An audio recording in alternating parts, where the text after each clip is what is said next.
Hello friends, welcome to my YouTube channel Get education.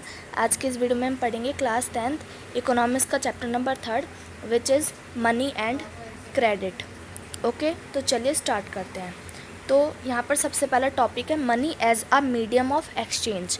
मतलब कि money के through हम कैसे एक्सचेंज करते हैं और मनी इस एक्सचेंज की प्रोसेस में क्या रोल प्ले करता है उसके बारे में यहाँ पर दिया हुआ है। तो देखो, पहले के टाइम पे क्या होता था कि हम लोग क्या करते थे।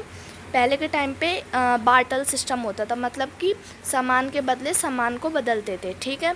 लेकिन वो जो बार्टर सिस्टम है वो इतना ज़्यादा कह सकते हैं कि इफ़ेक्टिव नहीं था। कैसे इफ़ेक्टिव नहीं था? तो देखो, जैसे यहाँ पर इमेज के थ्रू समझाया गया है। यहाँ पर 3 इमेज दी गई हैं। यहाँ पर ये जो एक पर्सन है उसको क्या चाहिए, उसको वीट चाहिए, है ना, और उसके पास क्या है, शूज़ हैं। तो वो शूज़ बेचकर वीट खरीदेगा। लेकिन जो वीट वाला पर्सन है, जो वीट सेलर है, वो क्या है कि उसको शूज़ की ज़रूरत है, उसको कह सकते हैं उसको क्लॉथ्स की ज़रूरत है, लेकिन उसको शूज़ की ज़रूरत नहीं है, ठीक है। अब जो अगला जिसको है वीट की ज़रूरत है ना, लेकिन उसके पास उसको क्या ज़रूरत है, शूज़ की ज़रूरत है, लेकिन उसके पास क्या है, वीट नहीं है उस शूज़ वाले पर्सन को देने के लिए। तो इसी तरीके से बताया गया कि जो बार्टर सिस्टम है वो बहुत ज़्यादा इफेक्टिव नहीं है। पहले के टाइम पे जब मनी नहीं थी, करेंसी नहीं थी, उस टाइम पे बार्टर सिस्टम यूज़ होता था, ठीक है। लेकिन आज के टाइम पे बार्टर सिस्टम यूज़ नहीं होता है ना। बार्टर सिस्टम किसको कहते हैं? That is, both party have agreed to sell and buy each other commodities. This is known as double coincidence of wants. What a person desire to sell is exactly what the other desire to buy. In a barter system where goods are directly exchanged without the use of money, double coincidence of what is an essential feature. तो barter system क्या है कि एक ऐसा barter system को हम double coincidence of wants भी कहते हैं। इसमें क्या है कि एक पर्सन जिसको जो सामान खरीदना है वही दूसरे पर्सन को सामान बेचना है, इसको हम क्या कहते हैं, बार्टर सिस्टम। लेकिन कभी कभी ये जो बार्टर सिस्टम है ये हमारी इकोनॉमी में यूज़ नहीं होता है, मतलब इतना ज़्यादा इफेक्टिव नहीं माना जाता है ना। मान लो कोई शूज़ मैन्युफैक्चर है, ठीक है, उसको वीट चाहिए, लेकिन जो वीट वाला पर्सन है, जो वीट सेलर है, उसको शूज़ नहीं चाहिए बल्कि उसको क्लॉथ चाहिए। तो इस सिचुएशन में barter system barter system useful नहीं होता है। तो इसीलिए हम किसका यूज़ करते हैं, मनी का यूज़ करते हैं, ठीक है। मनी क्या एज अ मीडियम यूज़ होती है, ठीक है, किसी भी एक इकोनॉमी में, ठीक है। यहाँ पर बताया गया है medium of exchange since money act as an intermediate in the exchange process. देखो, बार्टर सिस्टम यानी कि जो कह सकते हैं कि सामान का एक्सचेंज है वो ज़्यादा यूज़फुल नहीं होता है, इसलिए हम इस एक्सचेंज में किसका यूज़ करते हैं, मनी का, ठीक है। अब यहाँ पर दिया हुआ है मॉडर्न फॉर्म ऑफ मनी, मतलब कि जो मनी है, पैसे, करेंसी है, उसकी मॉडर्न फॉर्म के बारे में बताया गया है ना। तो देखो, जो करेंसी है मतलब कि जो पैसे हैं, है ना, उसमें क्या क्या इंक्लूड है, पेपर नोट्स और कॉइन्स, ठीक है। तो देखो यहाँ पर कुछ कॉइन्स दिखाए गए हैं। ये कॉइन्स कहाँ का है, 250 साल पहले का है ये कॉइन, है ना। ये गुप्ता कॉइन है, ठीक है। और ये कॉइन दिखाया गया है तुगलक कॉइन, इसको क्या कहते हैं, तुगलक कॉइन। ये मोहर अकबर के ज़माने की ये कॉइन है। और ये कौन सा कॉइन है, आज के मॉडर्न ज़माने का कॉइन, ठीक है। इन चीज़ों के अलग अलग तरीके के कॉइन बनाए गए थे। पहले के टाइम पे क्या प्रीशियस मेटल के कॉइन बनाए जाते थे, मतलब जो मूल्य है, जो बहुमूल्य मेटल होते हैं उनके कॉइन्स बनाए जाते थे, जैसे गोल्ड, सिल्वर, कॉपर, है ना। इन सब चीज़ों के कॉइन बनाए जाते थे। और मतलब कि ग्रेन्स को, मतलब अनाज को, और कैटल्स मतलब जानवरों को भी as a medium of exchange use करा जाता था। लेकिन आज के टाइम पे करेंसी को as a medium of exchange use करा जाता है, ठीक है, क्योंकि ये हमारी गवर्नमेंट ने ये लॉ बनाया है कि हम आज के टाइम पे medium of exchange as a money use करेंगे, ठीक है। अब ये जो करेंसी नोट्स हम आज के टाइम पे यूज़ करते हैं ना, जो हम आज के टाइम पे करेंसी नोट्स यूज़ करते हैं, ये रिज़र्व बैंक ऑफ इंडिया के थ्रू इशू करे जाते हैं, ठीक है, on the behalf of central government, ठीक है। रिज़र्व बैंक ऑफ इंडिया के अलावा कोई और पर्सन या कोई और बैंक इसको इशू नहीं कर सकती है, ठीक है। अगर कोई और बैंक इसको इशू करती है तो ये मान्य नहीं होगा, ठीक है। अब देखो यहाँ पर है डिपॉजिट्स ऑफ बैंक, मतलब कि जो बैंक में डिपॉजिट्स होते हैं वो हम कैसे करते हैं। देखो, लोग जो है मनी को यानी पैसे को बैंक में डिपॉजिट करते हैं, ठीक है। कुछ लोगों को पैसों की ज़रूरत पड़ती है डे बाय डे, ठीक है। और देखो जो वर्कर्स होते हैं, ठीक है, वो रोज़ मतलब जो वर्कर्स होते हैं वो रोज़ पैसे नहीं पाते हैं, बल्कि उनको हर मंथ पैसे मिलते हैं। अब वो और उनको कुछ एक्स्ट्रा कैश भी मिलता है। अब वो उस एक्स्ट्रा कैश का क्या करते हैं कि वो उसको कहाँ बैंक में डिपॉजिट कर देते हैं अपने नाम का खाता खुलवा के, ठीक है। अब बैंक उस डिपॉजिट को एक्सेप्ट करती है और उस डिपॉजिट के साथ इंटरेस्ट भी जोड़ती है, मतलब कि कह सकते हैं उस बैंक के जो मनी हमने डिपॉजिट करा, जब हम उसको विड्रॉ करेंगे तो हमें कुछ एक्स्ट्रा पैसे भी मिलेंगे एज अ इंटरेस्ट, ठीक है। और बैंक में क्या है, लोगों के जो मनी है, जो पैसे हैं, वो क्या होते हैं, सेव होते हैं, ठीक है, सेफ, ठीक है। अब देखो जब लोगों को ज़रूरत होती है तब लोग उस पैसों को क्या करते हैं, विड्रॉ कर लेते हैं बैंक से, ठीक है। तो जब हम अपने बैंक अकाउंट में अपनी इच्छा अनुसार पैसों को डिपॉजिट करते हैं और अपनी इच्छा के अनुसार पैसों को विड्रॉ करते हैं, उसी को क्या कहते हैं, डिमांड डिपॉजिट कहते हैं, ठीक है। अब ये जो डिमांड डिपॉजिट है, इसकी कुछ इंटरेस्टिंग फैसिलिटीज़ भी है, ठीक है। क्या कि इस डिमांड डिपॉजिट को हम चेक के थ्रू भी कह सकते हैं डिपॉजिट कर सकते हैं, विड्रॉ कर सकते हैं। इससे हमारे अकाउंट में ये पैसे जमा रहेंगे और हम क्या नाम है, चेक के थ्रू किसी और के अकाउंट में भी ये पैसे डाल सकते हैं। यहाँ पे ये चेक की एक फ़ोटो दिखाई गई है कि हम चेक को कैसे फिल करते हैं ना। अब देखो जो डिमांड डिपॉजिट होता है वो एसेंशियल फीचर प्ले करता है इन एक्सचेंज ऑफ मनी, ठीक है। चेक जो है, मतलब कि जो डिमांड डिपॉजिट है, उसमें क्या होता है कि हम चेक के थ्रू डायरेक्टली पैसों को विड्रॉ कर सकते हैं या फिर जमा कर सकते हैं, ठीक है। अब चेक के थ्रू हम किसी और के बैंक अकाउंट में भी पैसे डाल सकते हैं बिना उसको विड्रॉ करें, ठीक है। अब यहाँ पर आ जाती है लोन एक्टिविटीज़ ऑफ बैंक, मतलब कि बैंक में जो हम लोन लेते हैं, है ना, वो कैसे हम लोग लेते हैं और बैंक उसे कैसे हमें प्रोवाइड कराती है, ठीक है। तो देखो आज के टाइम पे इंडिया में जो बैंक है वो 15% क्या कह सकते हैं कि 15% डिपॉजिट को होल्ड करके रखती है, ठीक है।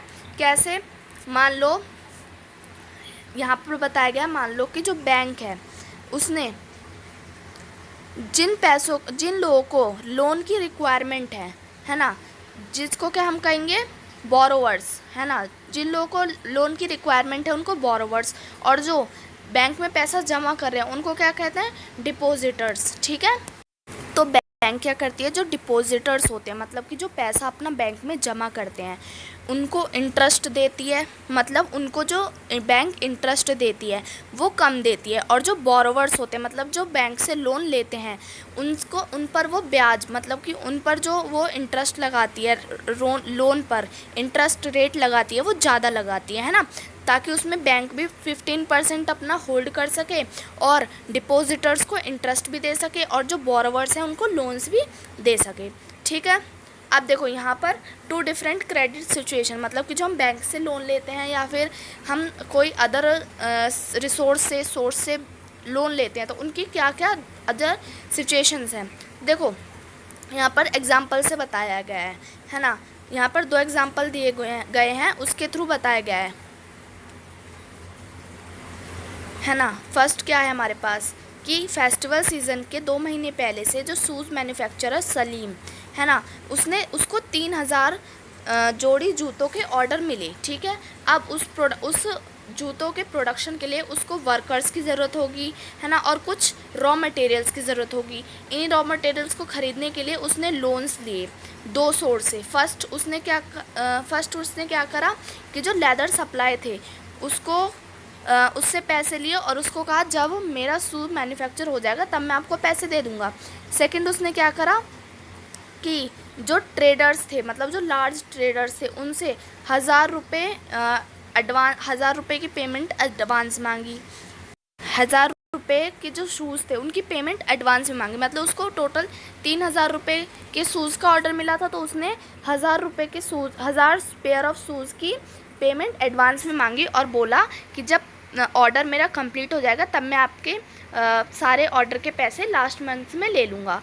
तो उसने क्या करा, लास्ट मंथ में उसने जो भी लोन लिया था ट्रेडर से और कह सकते हैं कि अदर सोर्स से, तो उसको उन्होंने लोन वापस कर दिया, ठीक है। तो इसमें क्या हुआ कि जो क्रेडिट है ना, उसने उसकी इस सिचुएशन में पॉजिटिव रोल प्ले करा, ठीक है। अब यहाँ पे दूसरी एक केस दे रखा है सपना प्रॉब्लम्स।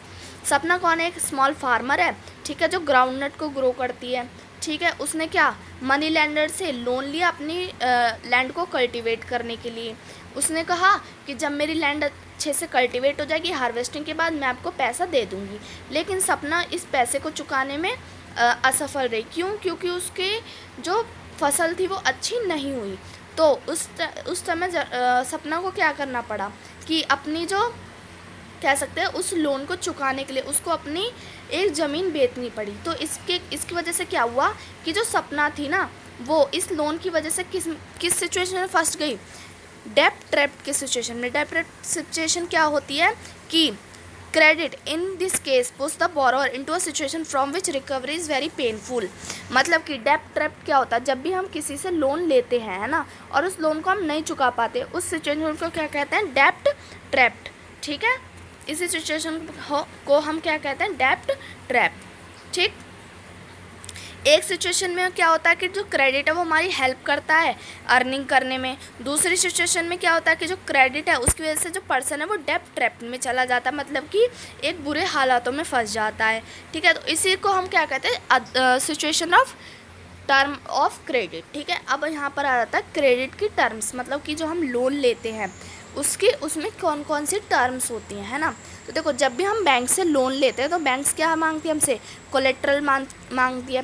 कोलेट्रल क्या होता है कि जब भी कोई बोरोवर्स किसी से लोन ले रहा है तो उसको अपने कोई भी एसेट जैसे कि ज़मीन, बिल्डिंग, व्हीकल, लाइफ स्टॉक, कुछ भी चीज़ बैंक को जमा करानी होती है एज अ गारंटी, है ना। उसी को क्या कहते हैं? हम कोलेट्रल कहते हैं।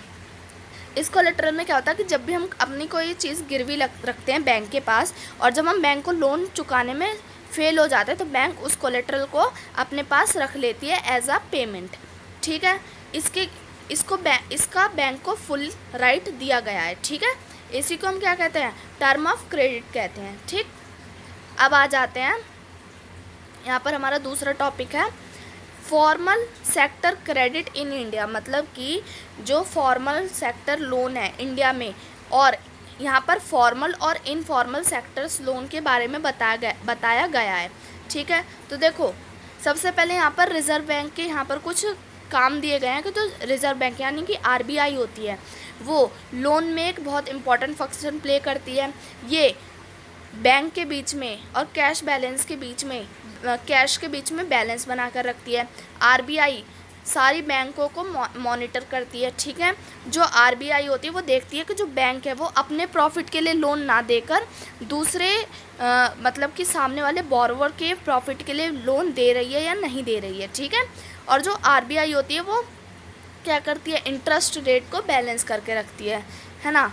तो आरबीआई क्या है? बैंक है, और ये क्या दे रही है? फॉर्मल लोन दे रही है ना। तो जहाँ पर बैंक हमें लोन प्रोवाइड कराती है, मतलब कि बोरोवर्स जब बैंक से लोन लेते हैं तो उसको हम क्या कहते हैं? Formal sector. लेकिन जहाँ पर कोई ऑर्गेनाइजेशन नहीं होती लोन देने के लिए उसको क्या कहते हैं? हम इनफॉर्मल सेक्टर कहते हैं। अब देखो, जब बैंक हमें लोन दे रही है तो वो एक वैलिड इंटरेस्ट लगाएगी और पूरे एक फॉर्मल तरीके से हमें लोन देगी जिसकी एक गारंटी भी होगी। लेकिन इनफॉर्मल सेक्टर में वो किसी भी तरीक़ा का ब्याज हमारे लोन पर लगा सकती है, उसकी कोई गारंटी नहीं होगी, है ना। और ऐसा कोई नहीं होगा जो इस चीज़ को रोक सके। ठीक है, तो देखो, इनफॉर्मल में और फॉर्मल में क्या अंतर है कि जो फॉर्मल लैंडर्स हैं उसमें कम इंटरेस्ट लगता है, लेकिन जो इनफॉर्मल है उसमें ज़्यादा इंटरेस्ट लगाया जाता है, ज़्यादा ब्याज लगाया जाता है। लेकिन जब भी हम कह सकते हैं कि इनफॉर्मल सेक्टर से लोन लेते हैं तो हम जो बोरोवर्स होते हैं उनको ज़्यादा ब्याज चुकाना पड़ता है ना। उनकी चाहे तनख्वाह कम हो चाहे ज़्यादा हो, लेकिन उनका जो इंटरेस्ट है वो हमेशा हाई रहेगा। ठीक है, और इनफॉर्मल सेक्टर में क्या होता है कि हम बैंक से ना लोन लेकर अपने रिलेटिव से, अपने फ्रेंड से, है ना, और अपने फैमिली मेम्बर से या फिर अपने नेबर से लोन लेते हैं। और फॉर्मल में हम कहाँ से लोन लेते हैं? हम फॉर्मल में लोन लेते हैं बैंक से। ठीक है, और फॉर्मल लोन में क्या होता है कि जो चीप एंड अफोर्डेबल क्रेडिट होता है जिससे कंट्री की डेवलपमेंट भी होती है। ठीक है, अब देखो, फॉर्मल एंड इनफॉर्मल का यहाँ पर ग्राफ दिया गया है ना। ये ग्राफ दिया गया है, देखो, पुअर जो हाउस होल्ड है मतलब कि जो गरीब लोग हैं, है ना, वो फॉर्मल सेक्टर से ना ज़्यादा इनफॉर्मल सेक्टर से ज़्यादा लोन लेते हैं। ठीक है, और कुछ जो मिडिल क्लास लोग हैं वो इनफॉर्मल और फॉर्मल दोनों सोर्स से लोन लेते हैं। जो अच्छे घर के लोग हैं वो इनफॉर्मल सेक्टर से ना लेकर फॉर्मल सेक्टर से ज़्यादा लोन लेते हैं, लेकिन जो गरीब बहुत ज़्यादा अमीर लोग हैं वो फॉर्मल सेक्टर से ही लोन लेते हैं, है ना। तो इस ग्राफ में क्या बताया गया है कि जो अर्बन एरिया है वहाँ पर फॉर्मल सेक्टर ज़्यादा है और जो रूरल एरिया है वहाँ पर इनफॉर्मल सेक्टर ज़्यादा है ना। रूरल एरिया में अबाउट 85% जो लोग हैं वो क्या है, इनफॉर्मल सेक्टर से लोन लेने वाले हैं। ऐसा क्यों होता है? ऐसा क्यों होता है? क्योंकि देखो जो रिच पीपल हैं वो फॉर्मल से लोन लेते हैं क्योंकि वो पढ़े लिखे होते हैं ना, उनके पास ज़्यादा कह सकते हैं कोलेट्रल होता है ना, और वो कह सकते हैं कि वो बैंक की लैंग्वेज को, बैंक की जो पॉलिसीज़ है उनको अच्छे से समझ पाते हैं। लेकिन जो गरीब लोग हैं, जो अनएजुकेटेड लोग हैं, वो इसको अच्छे से नहीं समझ पाते हैं ना। इसलिए ज़्यादातर जो लोग हैं वो इनफॉर्मल लेंडर से लोन लेते हैं हाई इंटरेस्ट पे, है ना, गांव के लोग। तो इसीलिए बैंक को क्या करना चाहिए, रूरल एरिया में भी अपनी जो कह सकते हैं कोऑपरेटिव है उनको बढ़ाना चाहिए ताकि इनफॉर्मल सोर्स ऑफ क्रेडिट कम हो जाए, ठीक है। सेकेंडली बैंक को क्या करना चाहिए, जो फॉर्मल सेक्टर है उसको बढ़ाना चाहिए और जिन भी लोगों को लोन की ज़रूरत है उनको लोन देना चाहिए, ठीक है, ताकि इनफॉर्मल सेक्टर की जो डिपेंडेंस है वो कम हो जाए और फॉर्मल सेक्टर इंक्रीज़ हो जाए। अब देखो यहाँ पर आता है self help group for the poor, मतलब कि जो गरीब लोग हैं उनके लिए सेल्फ हेल्प ग्रुप होते हैं। वो क्या होते हैं, तो देखो कुछ सालों से लोग जो हैं वो ट्राई कर रहे हैं गरीब लोगों को लोन देने के लिए, है ना। ये ऑर्गेनाइजेशन कहाँ, रूरल पुअर में, मतलब गांव के लोगों में ज़्यादा बनी है। इस कह सकते हैं इस ग्रुप में कौन इंक्लूड होते हैं, वुमेन्स इंक्लूड होती है जो अपना सेल्फ हेल्प ग्रुप बनाती हैं, है ना। इस सेल्फ हेल्प ग्रुप में कितने लोग होते हैं, 15 से 20 मेंबर होते हैं, है ना, जो कि रेगुलरली मीटिंग करते हैं और वो 25 से 100 रुपये सभी लोग जमा करते हैं, ठीक है, और अपनी सेविंग्स से लोगों की मदद करते हैं, उनको लोन प्रोवाइड करते हैं, ठीक है। कभी कभी ये लोग इतना ज़्यादा पैसा इकट्ठा कर लेते हैं कि ये बैंक से भी लोन लेने के लिए एबल हो जाते हैं, है ना। और ये लोग बैंक से लोन लेकर क्या करते हैं, एम्प्लॉयमेंट की अपॉर्चुनिटीज़ को क्रिएट करते हैं, मतलब कि लोगों की कुल मिला के ये लोग मदद करते हैं ना, इकोनॉमिक सेक्टर भी और उनको एम्प्लॉयमेंट देने में भी उनकी मदद करते हैं, ठीक है। कुछ जो फार्मर्स होते हैं उनके लिए सीड को खरीदते हैं, फर्टिलाइज़र खरीदते हैं, कुछ रॉ मटेरियल बैम्बू ये सब चीज़ें खरीदते हैं ताकि उनकी क्या हो सके, हेल्प हो सके, ठीक है। और इस सेल्फ हेल्प ग्रुप में ज़्यादातर जो क्या होते हैं फैसले होते हैं वो किसके लिए होते हैं, लोगों की मदद के लिए, जो गरीब लोग हैं उनकी मदद के लिए, ठीक है। अब देखो ये जो सेल्फ हेल्प ग्रुप है इसमें लोगों को लोन दिया जाता है ना, और इस पर कोई इंटरेस्ट नहीं लगाया जाता है, ठीक है। सेल्फ हेल्प ग्रुप लोगों की ऐसे गरीब लोगों की ऐसे कह सकते हैं लोगों की मदद करते हैं जिनके पास कोलेट्रल नहीं है देने के लिए, लेकिन उनको पैसों की ज़रूरत है, ठीक है। और ये इंटरेस्ट रेट भी नहीं लगाते, अगर लगाते भी हैं तो बहुत ज़्यादा अफोर्डेबल और रीज़नेबल रेट पे, ठीक है। तो सेल्फ हेल्प ग्रुप लोगों की इसी तरीके से मदद करते हैं। अब देखो यहाँ पर सबसे बड़ा सेल्फ हेल्प ग्रुप कहाँ बताया गया है, बांग्लादेश में, जिसका नाम है ग्रामीण बैंक, ठीक है। बांग्लादेश में ये सेल्फ हेल्प ग्रुप खुला था, ठीक है। तो यहीं से हमारा चैप्टर होता है ख़त्म। अगर आपको वीडियो अच्छी लगी तो वीडियो को लाइक करना और चैनल को सब्सक्राइब करना।